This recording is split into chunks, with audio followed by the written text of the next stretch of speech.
जय हिंद। कैसे हैं आप सब। साइंस क्लासेस में आप सभी का बहुत बहुत स्वागत है। तो आप सभी तैयार हैं पढ़ने के लिए। तो चलिए आज के सेशन में हम स्थिर अनुपात का नियम अर्थात आज दूसरे नियम को हम पढ़ रहे हैं। पिछले सेशन में हमने स्थिर अनुपात के पहले हमने द्रव्यमान संरक्षण नियम को पढ़े थे।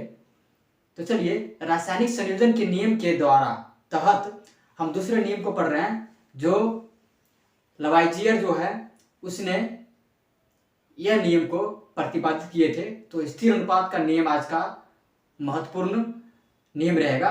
चलिए अध्ययन करते बिना देर किए हुए। तो और आप सभी जुड़ जाइए और देखिए स्थिर अनुपात का नियम क्या है। तो चलिए बढ़ते हैं इस ओर। स्थिर अनुपात का नियम इसके पहला दूसरा नियम है। इसके पहले नियम जो था वो नियम आपका द्रव्यमान संरक्षण का नियम, और यह लवाइजियर वैज्ञानिक ने प्रतिपादित किया था दो नियमों को, स्थिर अनुपात नियम और द्रव्यमान संरक्षण नियम को। तो रासायनिक संयोजन नियम के तहत इस नियम को अध्ययन कर रहे हैं हम। और चलिए पढ़ते हैं बिना देरी किए हुए। तो लवाइजियर एवं अन्य वैज्ञानिकों ने इस बात पर प्रकाश डाला कि कोई भी यौगिक दो या दो से अधिक तत्वों से निर्मित होता है। जैसा कि आपने पिछले सेशन में पढ़ा कि यह जो नियम है स्थिर अनुपात नियम, लवाइजियर एवं अन्य वैज्ञानिकों की सहयोग से इस नियम का प्रतिपादन हुआ। तो उन्होंने कहा कि कोई भी यौगिक दो या दो से अधिक तत्वों से निर्मित होता है। उन्होंने कथन ये था कि कोई भी यौगिक दो या दो से अधिक तत्वों का जो है संगठन होता है, या तो दो से अधिक तत्वों से मिलकर बना होता है। इस प्रकार प्राप्त यौगिकों में इन तत्वों का अनुपात स्थिर होता है।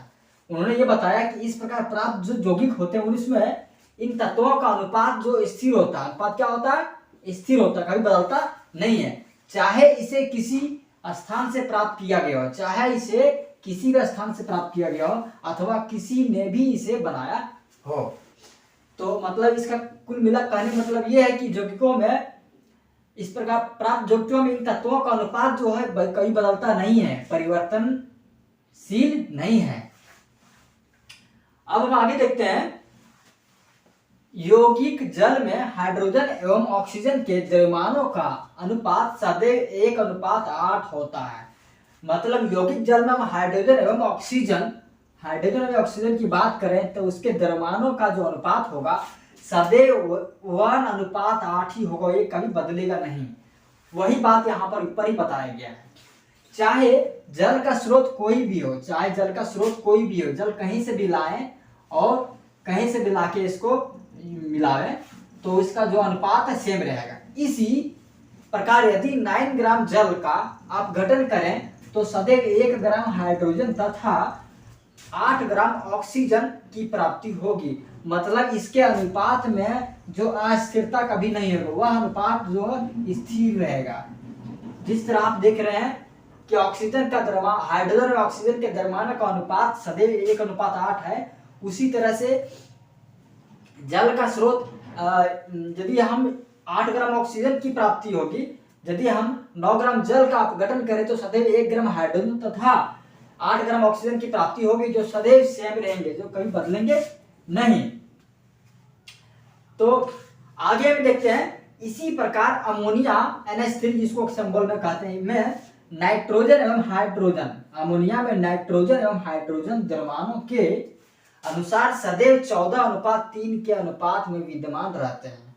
देखिए यहाँ का कथन भी यही है कि इसी प्रकार अमोनिया में जो है नाइट्रोजन और हाइड्रोजन जो द्रव्यमानों का अनुपात होता है वो सदैव 14:3 ही होता है, कभी बदलता उसका अनुपात, द्रव्यमान का अनुपात कभी बदलता नहीं है, अनुपात विद्यमान रहते हैं।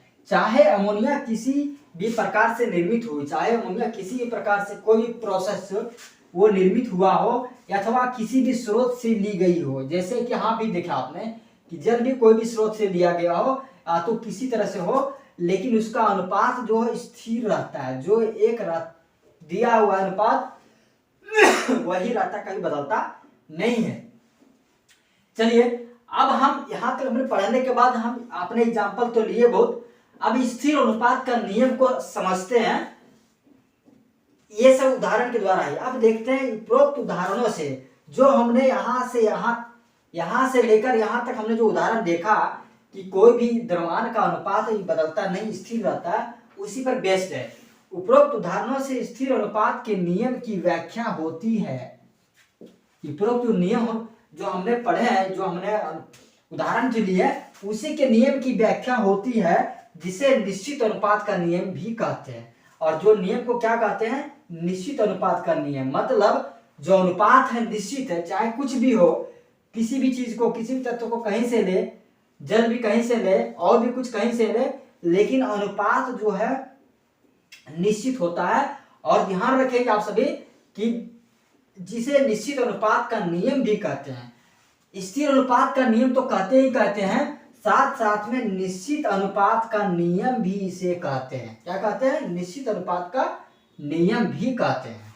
चलिए, आपको ध्यान रखना है कि कभी आपको पूछा जाए परीक्षा में तो और कहीं भी आपको ध्यान रखना है कि स्थिर अनुपात का नियम के साथ साथ इसे निश्चित अनुपात का नियम कहते हैं। इसलिए क्योंकि इसका अनुपात जो आपने पढ़ा उदाहरण में कभी बदलता नहीं, अनुपात सदैव सेम रहता है, सदैव एक ही रहता है।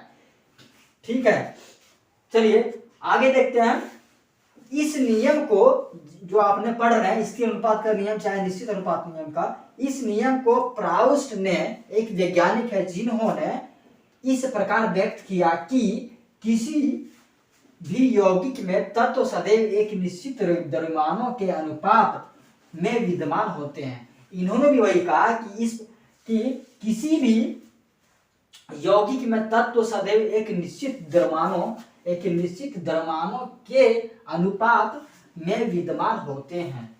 तो कुल मिला के आपका ये कथन है कि निश्चित अनुपात का नियम को जो है प्रदर्शित कर रहा है, निश्चित अनुपात के नियम को दर्शा रहा है। तो आज के सेशन में आपने जाना कि निश्चित अनुपात का नियम, जिसे स्थिर अनुपात का नियम भी कहते हैं, वह किस प्रकार वैज्ञानिकों ने अपने अपने भाषा में आप सभी को बीच लाया और उसे दिखाया। तो हमें पूरी आशा और उम्मीद है कि आपने अच्छी तरीके से समझ लिया है स्थिर अनुपात का नियम और आप कभी इसे भूलेंगे नहीं। तो चलिए फिर मिलते हैं अगले सेशन में। तब तक के लिए आप सभी अपना बहुत ध्यान रखिए, बहुत ख्याल रखिए। जय हिंद, जय भारत।